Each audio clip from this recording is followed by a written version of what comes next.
This is an interview on July 5th, 2020 with drummer Jeramie Kling by Nick Perkel. Now, Jeramie, can you give me an introduction on yourself as a musician?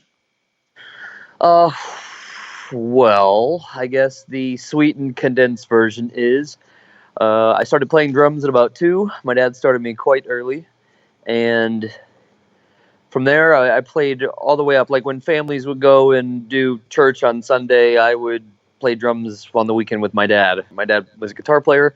I grew up playing. My brother, who is 6 years older than me, also plays drums and bass, amongst other things.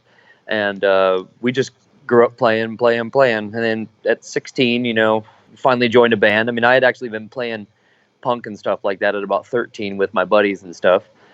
16, I joined a band, and then 20 years old, I joined the Absence. And a year later, we were signed to Metal Blade Records, and then it all started basically there. That's when the whole, I'm doing the Ronald Reagan finger quotes by saying I became a professional musician at 20. So, Can you tell me about the cast of characters that fill out the lineup of FORE, and also speak about their musical tastes?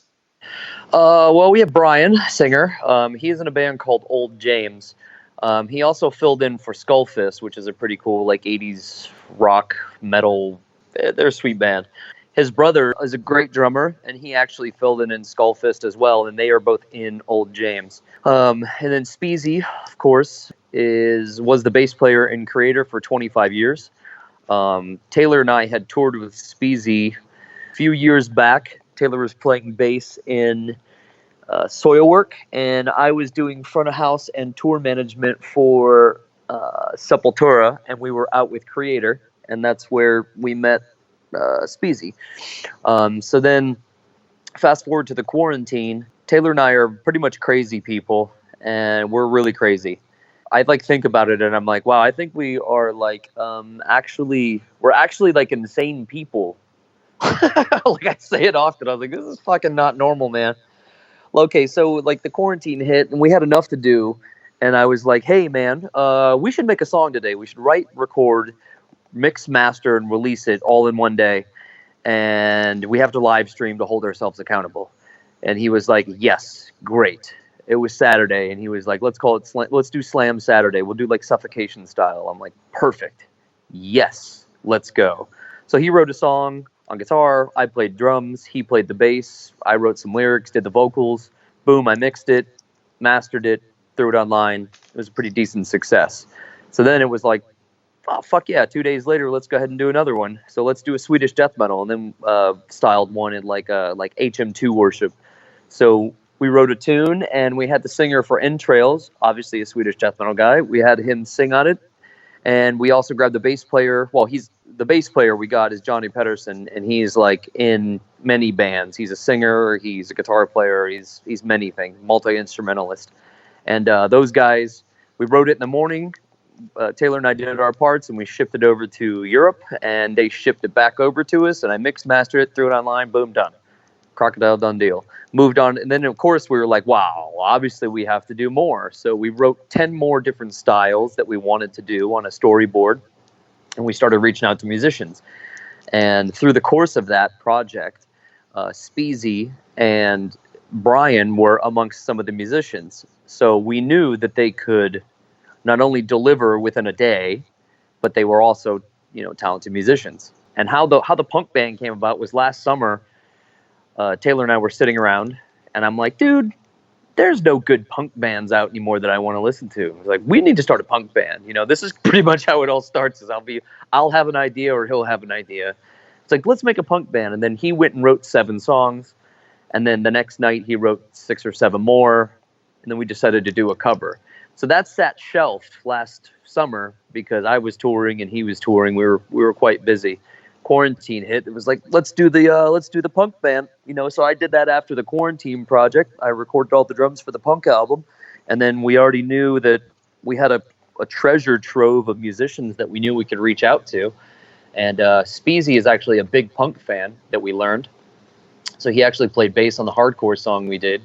His bass was killer, and he actually started contributing to the band like right away. Within a day, we had sent him the songs, and he'd already sent the songs back with bass already on it. So it just kind of like flew. It flew off the shelf. It was like It's a pretty sweet working environment. It moved really quickly, and everything is pretty easy with the punk band. Okay, now I noticed in a number of places you and Taylor worked together on mixing and mastering a lot of albums together. How did that relationship come together? I played in a band called Infernion. I was a hired gun in that band. Both of the guitar players had quit, and Brian Warner had found Taylor and the other guitar player, Steve, and they had went to school together in Orlando. They were close by, so I met him when he was 19, and we rehearsed and we did a record together. And him and I really gelled well, and we've gotten along for years. We got along, and I was like, man, kind of like you meet someone. If you're a musician, you meet someone, you're like, fuck, this is a great musician. Like we finish each other's sentences, which is not easy to find. I mean, with any relationship, and we hit it off, right? And then he had moved back to Boalsburg. He lives in Pennsylvania. That's where his family lives. And about 5 years ago, he was kind of doing he was stuck in a circle. He was working at a bar doing live sound. He'd went to school at Full Sail, so he had recording training and formal training. And I'm like, dude, he was doing a bar band thing too. And I'm like, dude, why don't you just move down here? Fuck it. I'll put you up. You don't have to have a job. Let's just write music and work on the studio. And, 5 years later, here we are. And as a matter of fact, we just went out today. We're scouting property with my wife. We're looking into buying 19 acres. And on this 19 acres, they already have two 30-foot by 60-foot, 30-foot ceiling steel buildings already out there they're all insulated already. It will take some work. I guess he's like my, what did he say? I've heard people call it's my heterosexual life mate right there. That's my boy. I have actually a bit of a falling out with my own brother, my actual brother. And Taylor is more of my blood brother than my actual blood brother. I actually count him as my actual brother. All my children call him Uncle Taylor. They actually call him Uncle Teets, but that's a really funny story as well, which I can get into that if you want. But we're like, partners in the truest sense. We work together, live together. And in all of those years that we've lived together and been friends, not even at one point have we had some argument or there's been no ruffled feathers ever, which is pretty sweet. It's pretty sweet. I think that's pretty special. What was your philosophy when it came to creating the Smoke and Mirrors recording studio? And was Taylor a part of that, or was that all you? That was me. And the theory of it is everything is bullshit anyways. We just, we make up everything anyways, and you could take a turd and polish it and make it good. So, in reality, it's all smoke and mirrors. It's all an illusion, right? So, like a drum set sounding like it's in a cave, obviously that's an illusion. So I was struggling making a studio name when I was making a studio, and this is back when I used to hang out a lot with Jonas Shelgren from over there in Sweden. I was like, what do you think of the name Smoke and Mirrors? He goes, yes, I love it. It's perfect. Yes. So I was like, all right, well, fuck it. I'm going to stick with that. And that's the name. All right. It's been cool to have that name. I think it's pretty fitting still, all these years later. I think it's been 12 years or something like that. 13 years, maybe something. Now, what have been some of the more recent albums you've been working on there? Well, I just tracked the drums for the new Venom record. I did enough for a double album, if we do that. I did enough for 2 records. So whether or not we shrink that down, or if we do 2 records, I don't know. The Jeff and Tony over there, Mantis and Demolition Man, have written some really great stuff. And I just finished tracking that. I did that after the punk band. Right before that, all this COVID crap hit. I did the drums for the new Massacre record, and then we tracked all the guitars for the new Massacre record. The guitar player for The Absence, I had played drums on his solo project, Joey Concepcion. And I got something else coming up here in the next couple weeks, but I can't talk about it yet because there's no announcement. But needless to say, I'm pretty honored that I was asked to play drums on a record. So I'll be a guest musician. I may end up doing some subsequent touring with the guys, but I'm not sure. But we'll see how that goes. Now, what are some of your favorite punk albums? I'm a big Pennywise fan. I also like NoFX, Black Flag, of course. I liked a lot of the popular skate punk bands. To be honest, I wasn't really like an underground crusty guy that smelled like piss and beer, and I was never like that. I kind of liked a bit more like the prim and proper stuff that just made me want to skate fast and hit a wall and not give a shit about it. You know what I'm saying? Like your lag wagons and stuff like that. Pennywise was a big one for me. I loved it because they were like so aggressively fast and hostile. Which in essence is like the same as let's say Exodus or any of the Bay Area bands. I mean, it was kind of like the same feel. That California vibe was just go fast and turn right. With Speesy, your bassist being in Germany, and Brian being in Canada, and you and Taylor in Florida, what is it like composing a song? Well, I mean, with today's age, I mean, you can just go ahead and you can play something to a click and then send it over to the guy, and then the next guy just does his thing, and then the next guy does his thing, and then all of a sudden you have a song.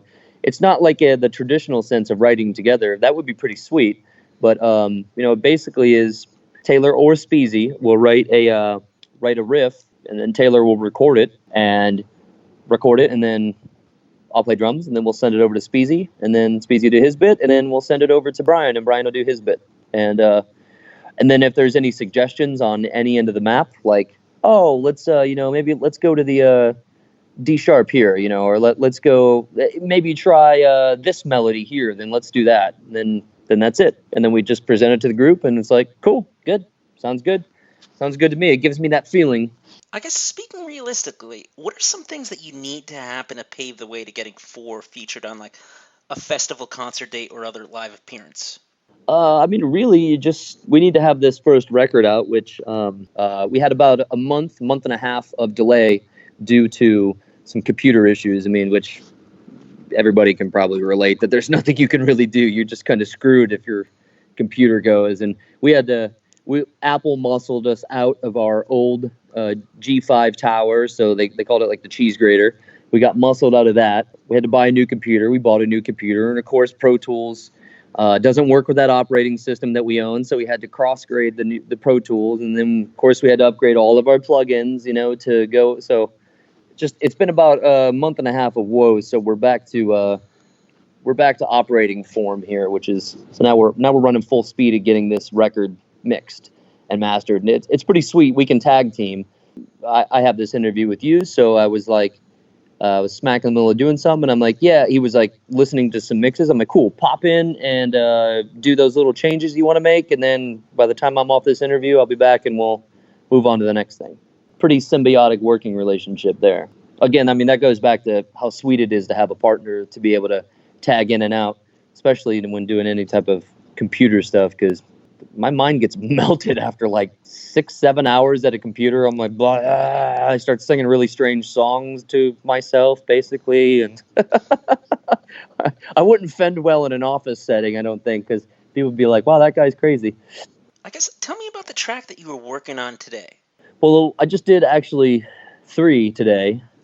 The last one I just did was a pretty sweet. It's a A and a B.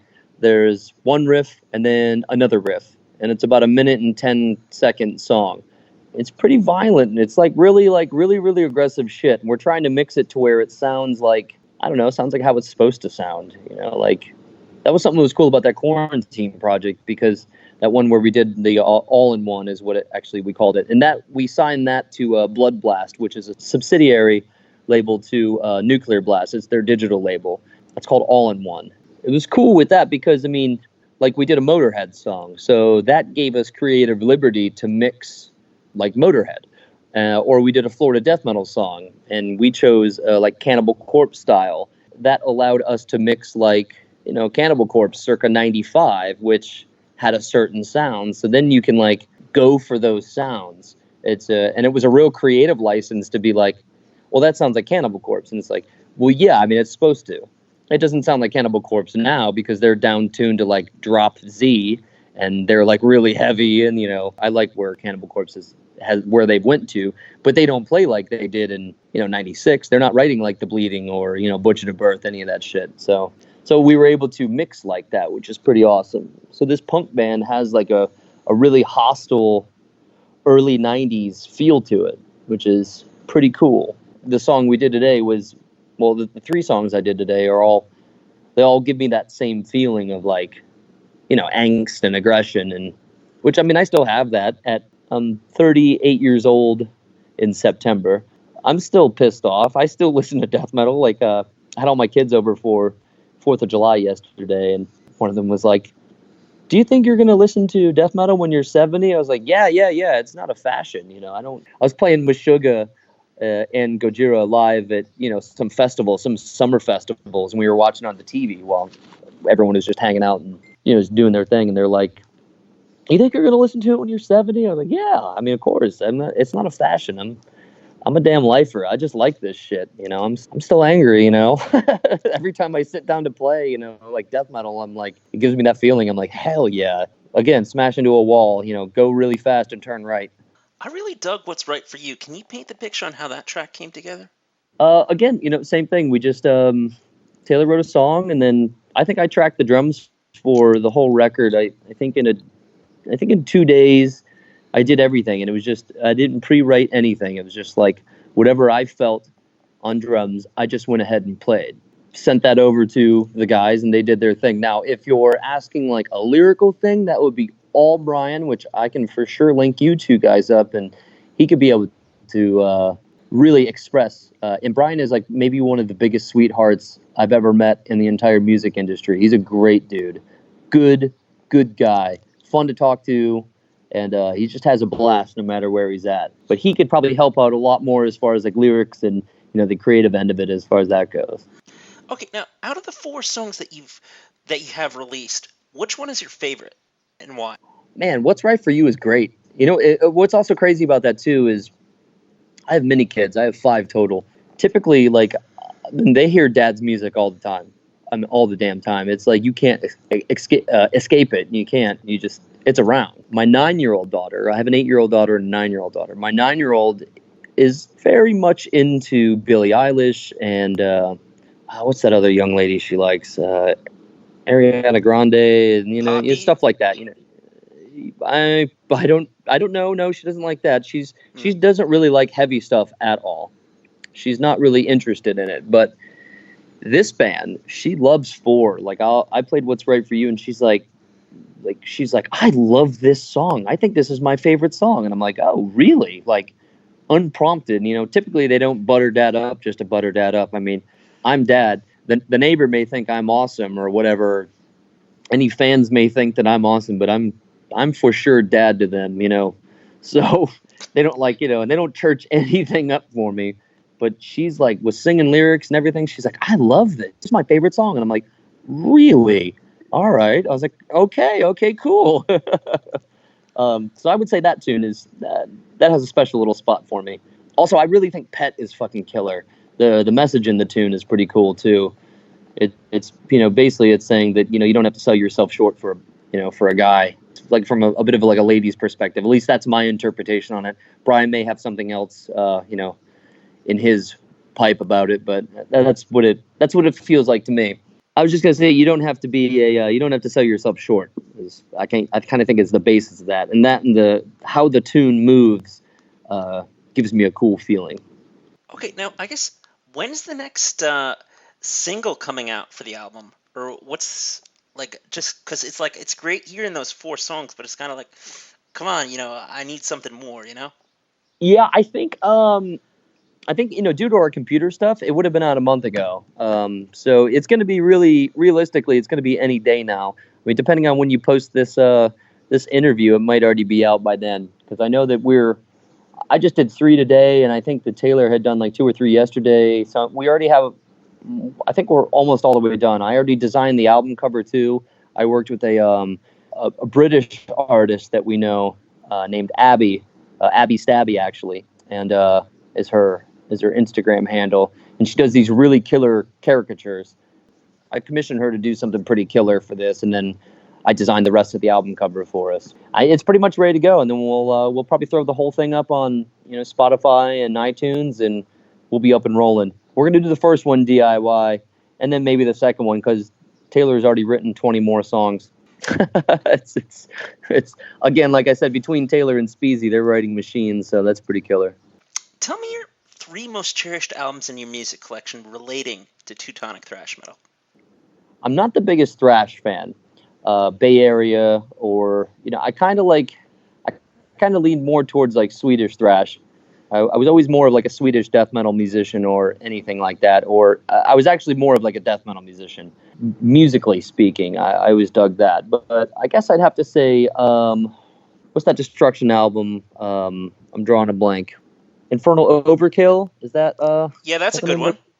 Okay, so I'll take that one because let's be honest, those guys, Mike and Schmear. Schmear, are just, they're something else, man. They were really onto something. Let me consider. I liked a lot of Kreator's Phobia and that stuff. I always dug that stuff too. I guess I'd say Pleasure to Kill, of course. That's a great one. Let's go with was never a Tankard fan, and that's okay. I just played with him down at a festival about a year ago down in South America, which was pretty sweet. We actually did 2 shows with him. That was pretty cool. I think that might be it for me. I think you stumped me here because I'm not super big on German thrash. So Okay, that's cool. So I guess what is your most hallowed possession that deals with music? I guess it'd have to be my hands, because without them I would not be able to play drums. Either that or my drum set. That's what I'm thinking. I'm not really much of a. I have some cool memorabilia and stuff like that, but the reality is the being able to play it's a pretty large honor. I actually say that regularly to my wife. I'm like, I just can't believe that I can sit down to a drum set and make that stuff come out. I'm eternally grateful for that ability. And as a matter of fact, a lot of the times I'm like, it's a stupid human trick. It's like juggling or something like that. I mean, in essence, it's like the same thing. You spend time and you get really good at juggling. Like I have a buddy of mine, he can juggle chainsaws that are, while something is on fire. And like when you see that and you're like, damn, like that's pretty killer. And in the end, it's just that's a parlor trick or like a stupid human trick. So I guess I'd say, yeah, it's my drumming. I would say that's probably the ability to play. The fact that I have that. I think that would be my most cherished possession from music is the Okay, ability to do it. would you like to go back to any questions? No, not in particular. There was nothing that poked out at me. I did a whole gob of talking. Sometimes I get a bit long winded because I really am passionate about anything musical. I'm really thankful that anybody cares about anything that I'm doing. I'm like honored with that as well. I mean, I think of Van Gogh. I mean, he spent his whole life and career without, in total like solitude. Like no one really knew except for his brother. I think was the only person that knew he was like an artist. I want to say. Now, correct me if I'm wrong, but I think that he was I think he died with, and then he got famous, or then he became sought after. So my wife's an artist, and she's like, your industry is interesting because you're afforded to be an artist and have almost instant gratification as far as like slapbacks. Now some musicians pass away and then we learn about them, but like artists, like they paint in obscurity and then they pass away, and then all of a sudden you know who the hell they are. So I guess I'm pretty honored that anybody gives a shit what I have to say. Just a dad from Spring Hill, you know what I'm saying? Final words. So long, and thanks for all the fish. This has been an interview on July 5th, 2020 with drummer Jeramie Kling by Nick Burkell.